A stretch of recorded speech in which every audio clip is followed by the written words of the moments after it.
भुवनेश्वर 50,000 अधिक टंकार शाढ़ी जबत होती बरमुंडा बस स्टाण्रु जबत कला सिटी जीएसटी विभाग। बलांगीर शाढ़ी धरी भुवनेश्वर आसुले दुई बेपारी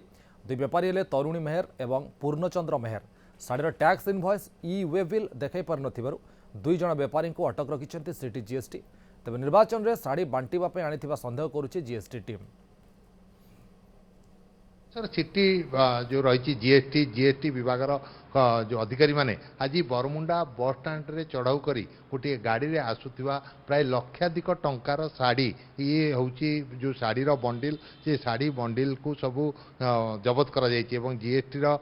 कौन प्रकार कागजपत्र कौन प्रकार बिल देखाई पार नथिले जो दुई जण व्यक्ति ए शाढ़ी को धरी आसुथिले। बलांगीर रे यार मालिक रही ए शाढ़ी गुड़िक कुआड़े आसुला कुआड़े जाऊला एवं शाढ़ी गुड़िक शुणा जाउची जे जो आगो को निर्वाचन आसूची निर्वाचन रे कौनसी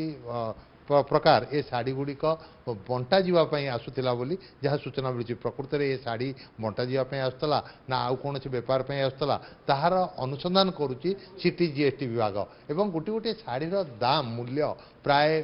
5,000 रु ऊर्ध्व टंका हेबो बोली जहाँ जना पड़ी। गोटे गोटे बैग रे प्राय 50 रु ऊर्ध्व शाढ़ी रही है। ये जो बंडिल देखुंत ए बंडल सबू प्रत्येक बंडल रे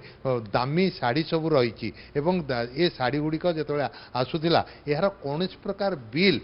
देखई पार नथिले जो दुई जण व्यक्ति आनीथिले ए शाढ़ीर मालिक किए एवं बलांगीर जो आसूला निश्चित भाव में शाढ़ीर मालिक बलांगीर रही कहीं से माने बिल द्वारा एते दामी शाढ़ी को आणुथिले बिना बिल रे एवं बिना बिल रे आनी काहाकू दबाकू आणुथिले एवं राजधानी कौन दुकान में दबाकू आणुथिले ना आगो को निर्वाचन आसुथिबारु कौन निर्वाचन संपर्कित कौन लोक को बांटिबा को आणुथिले कौन दलीय कार्यक्रम ए शाढ़ी सबू आवश्यक पड़ न तो तेणु ए सबू बाबद में सिटी जीएसटी जो मैंने अधिकारी अच्छा से वर्तमान छानबीन करुँच तदंत करुँच बिल मगाई जदि बिल से व्यक्ति न देखी पारती ताले ये शाढ़ी गुड़िक सीज करा सीज करापर जो व्यक्ति ए शाढ़ी गुड़िक भुवनेश्वर पठाउथिले तांको विरुद्ध रे दृढ़ कार्यानुष्ठान ग्रहण करा।